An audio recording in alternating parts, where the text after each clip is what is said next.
This is Kimberly Hobscheid with Entrepreneurs Rocket Fuel, and we're here in Santa Barbara.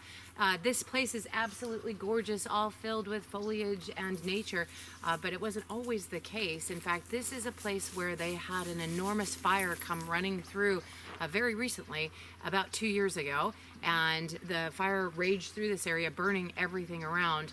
As you can see, some of the damage is still here from the fire that occurred, and what's interesting about this is that the tree itself, even though it was burned down to virtually sticks and nothing more and sort of a charred mass, hunkered down and was able to maintain its core, waited out until conditions were right again, and then begin blooming again. And now you can see that it's full and absolutely healthy again.